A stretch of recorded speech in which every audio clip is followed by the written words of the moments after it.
Powell as Richard Diamond, private detective.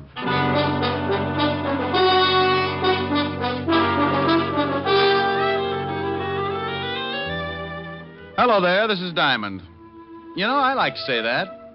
Hello there, this is Diamond. I don't know why. Maybe it's just because I say it all the time. Hello there, this is Diamond. You know, I think it sounds kind of, well, pretty bad. Of course, I'd rather say, hello there, this is I've got a sponsor, Diamond, but that's silly, too, because if I had a sponsor, I wouldn't have time to say, hello there, this is Diamond. I'd be overshining his shoes. Confused? Well, so am I. Want to get really mixed up? Let me tell you what happened last week. This is real silly. So silly, it wound up with murder. I was sitting in my office thinking about June Allison when the phone rang. Diamond Detective Agency. No other corpse can make that statement. Oh, Rick. Don't believe it? Just listen to what one of our satisfied customers has to say about Diamond. I've been buried now on 30 years. Rick. Hello, Helen. You idiot. What are you doing? I know this will throw you. Nothing. No washing today? Finished an hour ago. Oh, by the way, I got a beef. A beef? Yeah, those socks you knitted for me shrunk so much I need 4 more pair. Well, if they shrunk, what do you want with 4 more pair? Going to start a new fad. Going to wear them on my toes, you know, toe socks. Well, if I knit you 4 pair, that'll only give you 10 altogether. Oh, by George, you really pulled off a speedy, didn't you? Well, howdy. Wasn't half as bad as some of those ghastlies you come up with. All right, Smarty. Now, what's on your rural mind? Want you to do me a favor? Like, for instance? No, for instance. I told you a friend of mine would come up and see you, and I want you to do what you can for him. Mr. Diamond? Hold it a minute, honey. Yeah? Mr. Diamond, I was told to look you up. I am Rene. Rick, what is it? Helen, Yeah, what's the matter? something just tiptoed into my office. I got a hunch you know about it. Oh, maybe that's Rene. That's what it says. If you are Mr. Diamond, I wish you'd please pay a little attention to me, or aren't you interested in a potential client? Hold it a second, honey. Sure, I'm always interested in a potential client. What did you do, lose your wedges? I beg your pardon? Forget it. I've got Miss Asher on the phone now. She just told me you were coming up. Oh, well, please say hello to Miss Asher. She's such a darling. Yeah. Honey, Renee says to say hello. Says you're a darling. Oh, well, say hello to Rene. He makes my hats for me. I'll get the story from him. Call you later. Now, Mr. Rene. The full name is Benet. Rene Benet. How do you do? How are you, Mr. Benet? Mr. Diamond, I have a problem, and Miss Asher seemed to think that you could help me with it. Well, depends. Cigarette? No, thanks. I never use them. Depends on what. You don't even know my problem yet. Look, I don't care if you swipe John Frederick's toupee. For $100 a day in expenses, I'll grow a mattress on his skull. Mr. Diamond, I can see that you don't know much about hats. You are so wrong. Oh, am I? Well, it may interest you to know that John Fredericks are 2 people. Mr. John and Mr. Fredericks. Look, Mr. Benet, I don't care if they're patrol number 3 of the Brownies. Can you afford $100 a day in expenses? Mr. Diamond, I am the new sensation in hats. You must look lovely. Okay, Mr. Benet, I take it you can afford me. Now, what's your problem? I want you to prevent the theft of my 3 latest creations. Hats? Creations, Mr. Diamond. Okay, creations. Why do you want them protected? Why, because someone is going to steal them before my fall showing. How do you know that? Because on similar occasions, the same thing has happened. Twice, to be exact. The designs were stolen, and 2 weeks later, that lowlife George Marchand had his showing, and my hats were the high point of his show. What did you do? What could I do? I couldn't prove it. If I attempted to expose him, he would have said that I was lying. Everybody knows how much we hate each other. I'd have been a laughingstock. Do you think he had the hat stolen? I'm sure of it. And I'm also sure that someone in my salon is responsible for the actual theft. You know definitely? No. No, but I suspect my partner, Gerald Winters. He's always been jealous of my ability. Oh, Mr. Diamond, couldn't you open a window or something? It's frightfully hot. Oh, it's the air conditioning. I keep a bag of red lip jumbos up in the vent. Sometimes they get stuck. Red lip jumbos? Pistachio nuts. You like hats? I get hung up on pistachio nuts. Perhaps you should see a psychiatrist. I did. What happened? I sent him 5 pounds of pistachios just yesterday. Oh. Oh, well, here's my card. I'll see you at my salon, Mr. Diamond, in about an hour. Oh, and something else. I don't want my partner or the help to know that you're a private detective. What am I supposed to do, buy a hat? Well, I'll tell them that you're a designer from Hollywood. That way, whatever you say will be all right. See you in an hour. You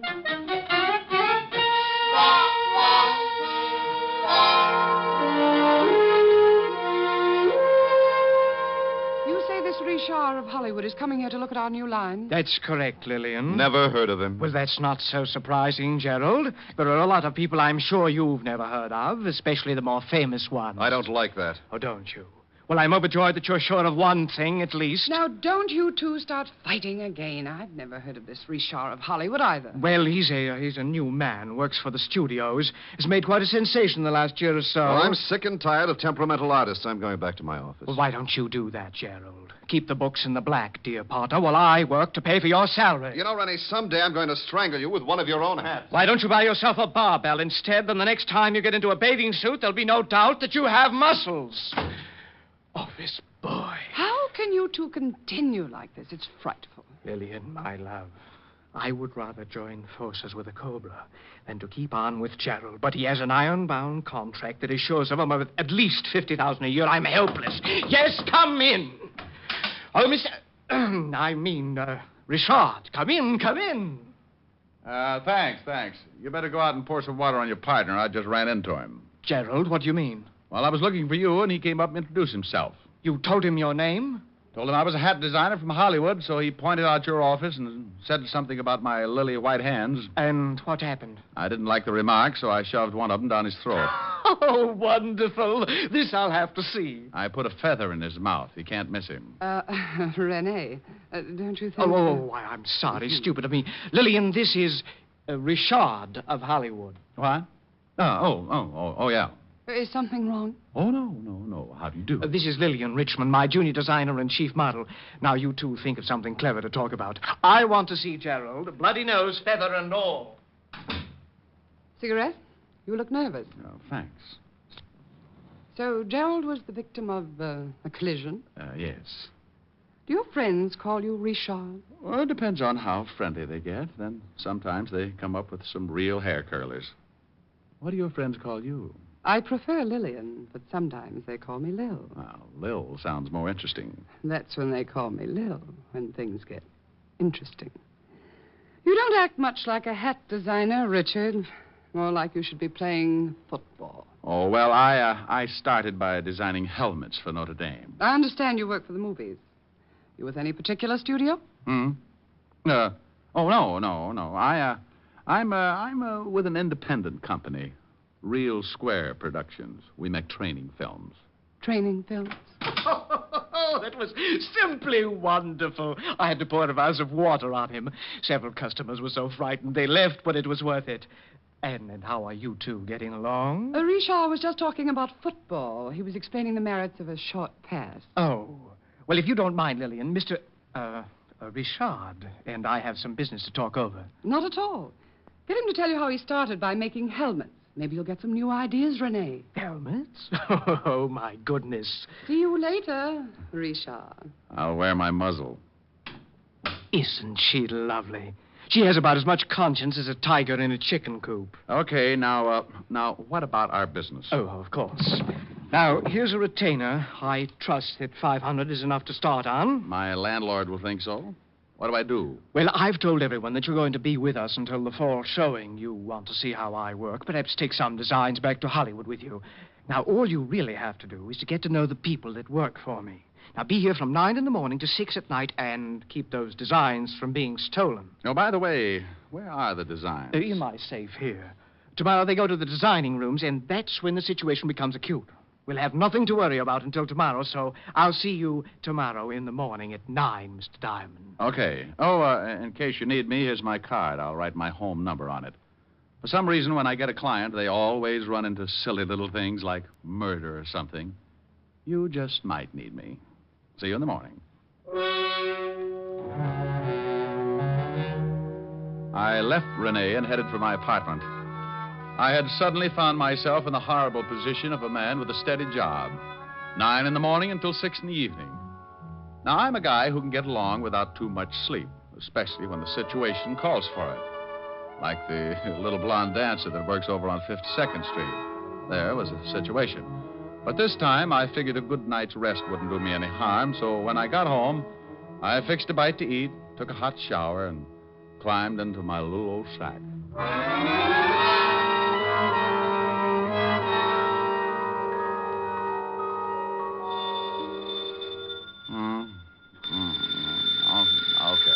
Okay. Diamond, Oh, hello, honey. now you stop that. Wake up. What? Oh, no. Who is it? It's Lieutenant Levinson. Oh, well, bully for you. What time is it? It's 4:30 in the morning. Goodbye, Walt. Now, you wait a minute. I'm just trying to make things easy on you. And what was that hello, honey, for? Oh, I was dreaming. What do you mean, make things easy for me? At 4:30 in the morning, nothing's easy. I wanted to let you get here under your own steam. I know what a shock it'd be if I sent Otis down there to drag you out of bed. Oh, yeah. Horrible. That old lady ate the fire that Dracula was loose again. Hey, what do you want me there for? Well, I know you won't be surprised, but there's been a Ritter killing. Well, so what? So you're mixed up in it. Now get down here. Now, wait a minute. Who's dead? A guy named Bennet, auto accident. Rene Bennet? Yeah, I guess that's the way you pronounce it. You see, Otis, you mallet head, you were wrong. It's pronounced Bennet, not Benny. That idiot was calling him Rene Bennet. Walt, how did you know I was working for Bennet? Your card was found in his pocket. I'm at 125th Street, so come on up as fast as you can. Well, as soon as I get my football helmet off. Football helmet? You sleep in a football helmet? Well, I do. Don't you? Bye. I left the apartment and took off the address Walt had given me. It was way uptown on Riverside Drive. It was cold, and the fog had begun to drift in. I found Walt over near the prowl car, and he briefed me. Rene Bennet had been killed in an automobile accident. His car had crashed over a 100-foot viaduct. He went through the guardrail up there, Rick. Oh, wonder what he was doing way up here. Certainly wasn't headed home. Maybe he was going to see someone. Well, maybe. Better check and see if he knew anyone out this way. Now, you wait a minute. You think something's wrong? Could be, huh? He had a partner who might want him out of the way. Oh, it's a mess, isn't it? Yeah, pretty badly burned before the fire boys got here. Wait a minute. Otis is over there with him. Otis! Probably warming his feet. He couldn't warm those big things on an atom bomb. Otis! Yeah, Lieutenant? Yeah, Lieutenant. Did you find anything? Yeah, there's been a fire. Oh. Get over here. Walt, what about that card you found in his pocket? Why didn't it get burned? It was in one of his suits over at his apartment. I put in a call, checked his license plate, found out who he was, where he lived, and sent a couple of boys over. They came up with your card. You know how they all love you. Anything else in the apartment? Nothing yet. We'll get a report. Here I am, Lieutenant. He's getting smart. Oh, hello, Shamus. Otis, get the car started. We'll go back to the station and wait for a report about this accident. Yeah. Lieutenant? No. No? That's right. You touch that siren and I'll throw you out of the car. Guy can't have any fun anymore.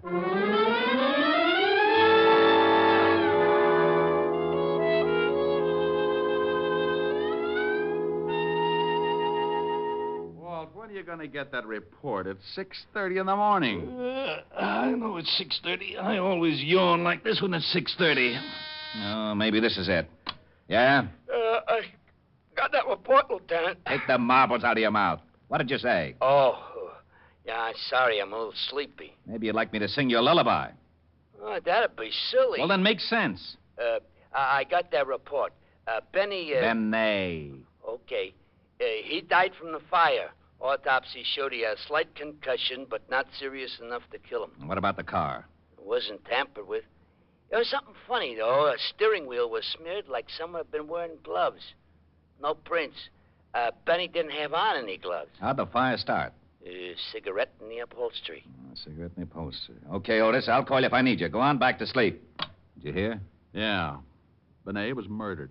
What makes you so sure? Walt, Otis said he had a slight concussion, but not enough to kill him, right?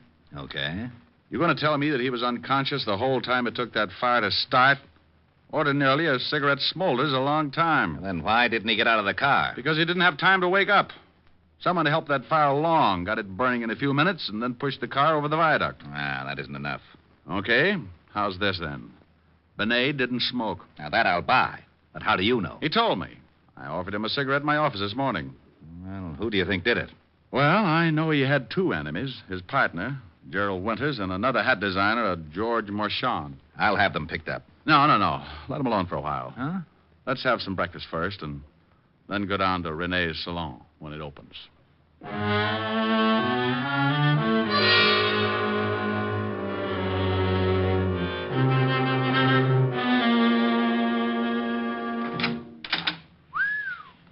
the store. Yes? Oh, good morning. How's Richard from Hollywood? From hunger. Richard from Hollywood. All right, Oh, Walt. I wish Otis was here. He'd love this. Well, whose side are you on? Now, Walt, this is Lillian Richmond, Walt. Lillian, this is Lieutenant Levinson. Lieutenant? Homicide. Oh, well, I hope he's just in to buy a hat for his wife. I'm not married, Miss Richmond. Well, to buy a hat. Lillian, I just called Rene's apartment to... Oh, what do you want? Walt, this is Gerald Winters. Who split his lip? He ran into a fist. Where were you between 3 and 4 o'clock this morning, Mr. Winters? What do you want to know for? Gerald, this is a lieutenant from Homicide. I think maybe something's happened. What could have happened? I was in bed from 11 o'clock till 8. Besides, what's a policeman doing with the great Richard from Hollywood? Did someone see one of his creations and strangle to death? Where were you around 4 this morning, Lillian? Also in bed, but I can't prove it. Why? Benet's been killed. What? You don't seem too upset, Mr. Winters. No? Well, you're right. As a matter of fact, I'm not. How did it happen? Car went over the viaduct. Burned to death. Well, then why ask us where we were? It was an accident, wasn't it? No, it was not an accident. Mr. Winters, what happens to you now? You take over the firm? Well, yes. It all goes to me. I think you'd better come down to the station. Answer a few questions. Oh, no, you don't... Well, this is absurd. I hated Rene, but I'd never kill him. Rick, do me a favor and go over to this George Marchand. Talk to him until I can send Otis down to pick him up. You aren't a hat designer, are you? Bingo. You win another split lip. No, not... Lay off him, Rick. Come on, Mr. Winters. Let's go. I knew he wasn't. I just knew that man couldn't be famous in Hollywood or anywhere else. Well, Mm-hmm. police? Private detective. The name's Diamond. Mm-hmm.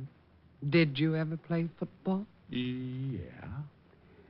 Stop back after you see Marchand. I'd like to find out more about the game. Strong line and a good backfield. You've played it.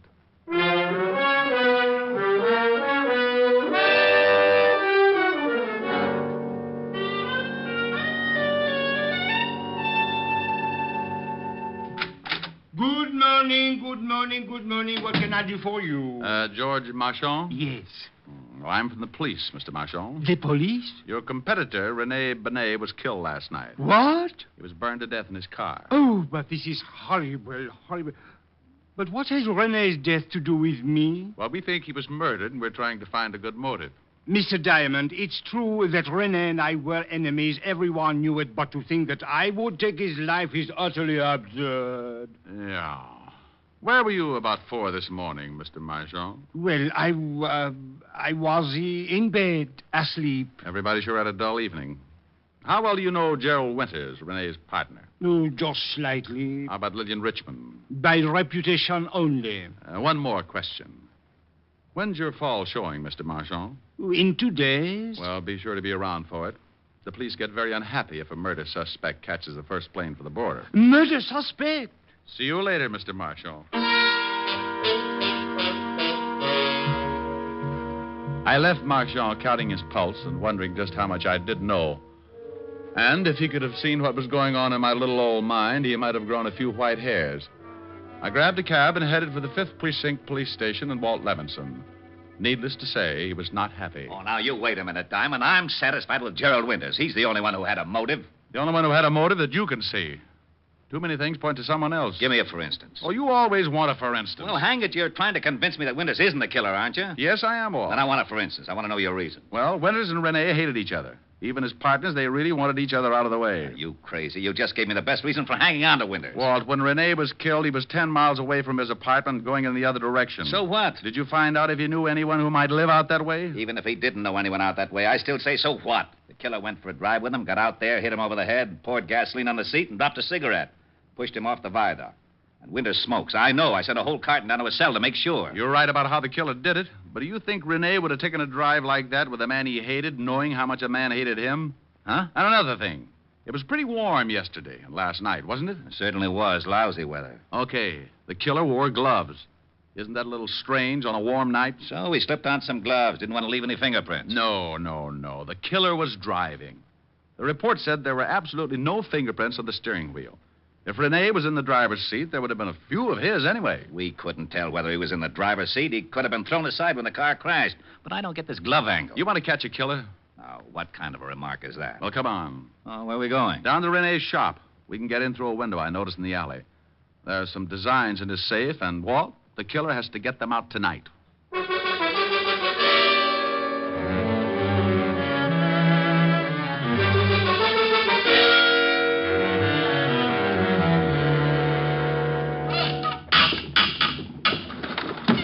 There you are, Lieutenant. It's Jimmy. Rick, I don't like this. Busting into a place without a warrant. Oh, go on. Climb in and watch out for the burglar alarm. All right. Come on, Otis. Okay. Here, I'll give you a hand, Diamond. Oh, well, that ought to be easy for you, Otis. Yeah, why? Well, you could hold on with the other four and still have one left over to grab me. Oh, is that so? You two lay off. Come on, Rick. Show me where to go. Right over here, in Rene's office. What makes you think the killer hasn't already stolen the plans? I wouldn't have done it the night of the murder. That would have shown a motive. Wouldn't have done it today. Too many people in the shop. Go on in. Gee. Spooky. I can't see a thing. Walt, watch this. Boo.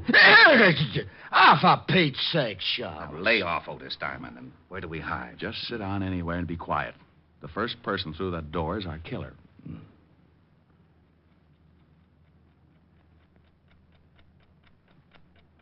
Clock is going to drive me crazy.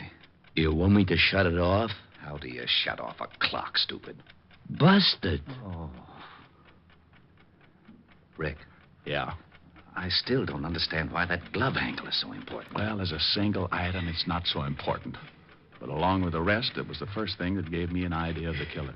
Lieutenant, Yeah? I think I got it.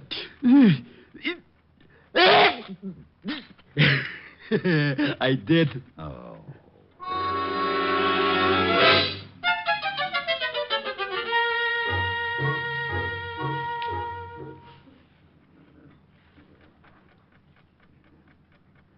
Rick, it's 3 o'clock. I don't think your killer's going to show. Yeah, I'm getting stiff. Hold it, Walt. I think we have a customer. Otis, get up and stand next to that light switch. Flip it on when I tell you. Yeah, right.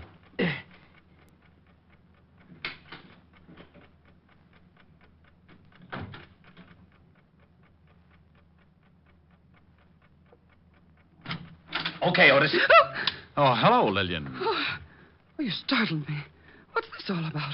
What are you doing here? Waiting for you. For me?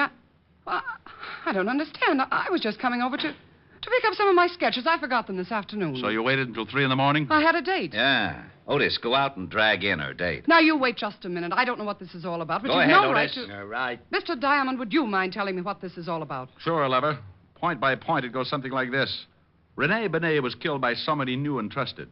He never would have gone for that riot otherwise. Bennet didn't smoke, so the killer was an amateur and started the fire with a cigarette. The killer wore gloves, and it was too hot that night for a man to wear them without looking suspicious. Are you saying that you think That you killed Bennet? Sure you did. Come on, you get in there. Your dirty hands off of me. Yeah, here he is, Lieutenant. This is the guy in the car. Lil, what is this all about? You better ask Mr. Diamond, although I don't think he'll make much sense. He just accused me of killing Rene. What? Good morning, Mr. Marchand. I thought you didn't know Lillian.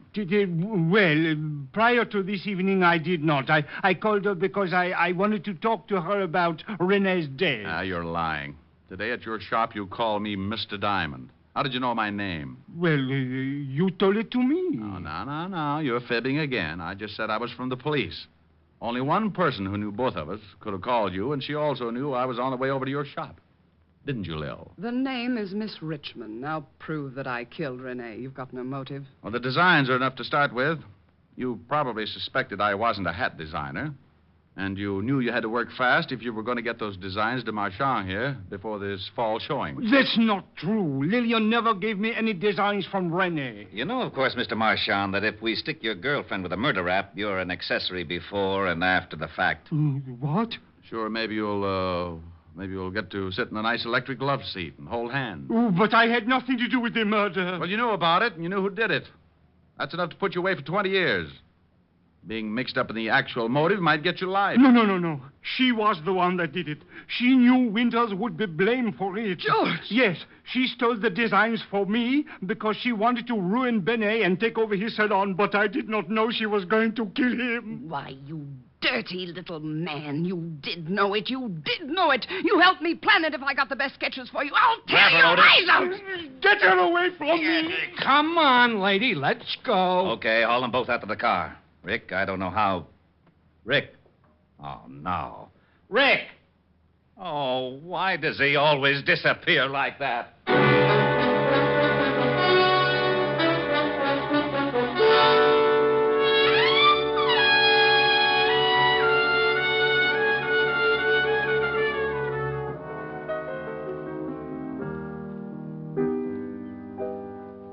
Rick, what's that you're playing? What's a new thing? Kind of pretty.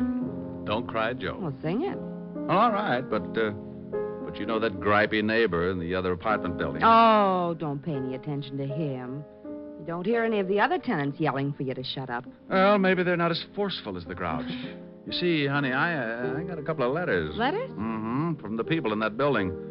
Most of them like the singing, but a couple feel the same way the Grouch does. Well, there's only one way to find out what all the people in the building think. How's that? Open the window and sing so they can all hear you. Okay, I'll buy it. You open the window. Don't you think maybe this is silly? Rick, I like you to sing when you come over here, but I don't want you to do it if no one else does. Now, go ahead. Okay.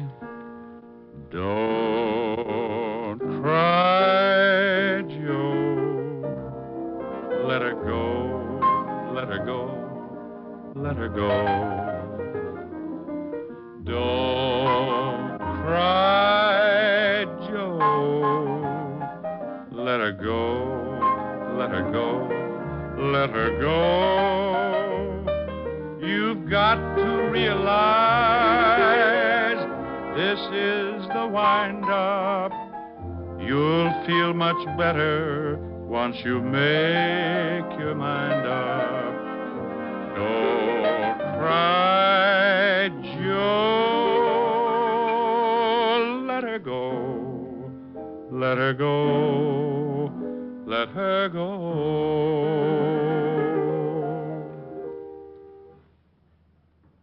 No reaction yet. Maybe they all took poison. Well, give them time. We'll find out soon enough. I guess so. Come on, let's go to the kitchen and case the icebox.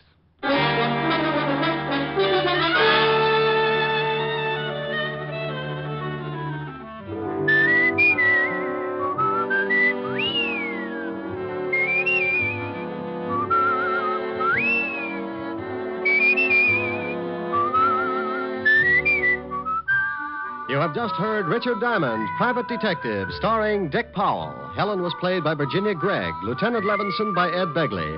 Also in our cast were Wilms Herbert, Hy Averback, Kay Brinker, Clark Gordon, and Jay Novello. Music was under the direction of Frank Worth. Richard Diamond is written by Blake Edwards and directed by Richard Sandville. Dick Powell soon will be seen in the screen version of the best-selling novel, Mrs. Mike. Now, this is Eddie King inviting you to be with us again at the same time next week, when we will again bring you Dick Powell as Richard Diamond, Private Detective.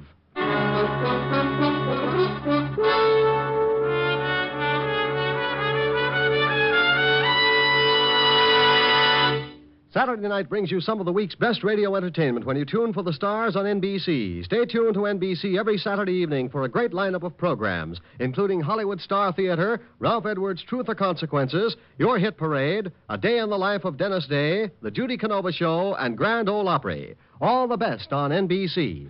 Stay tuned for Irene Dunn and Hollywood Star Theater on NBC.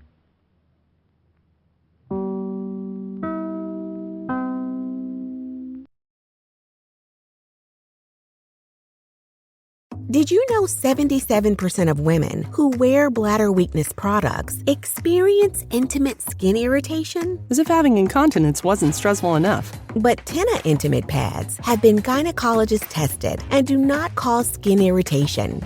Gentle on my intimate skin. I need to try Tena Intimate Pads.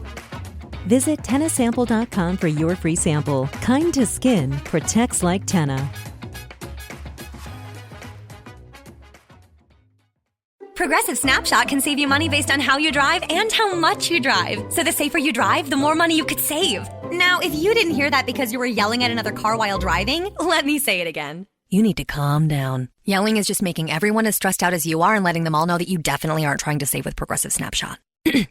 And if you did hear it the first time because you weren't yelling at another car, nice work. You'd love Snapshot from Progressive because it rewards safe drivers. Progressive Casualty Insurance Company and affiliates. Snapshot not available in California and North Carolina or from all agents.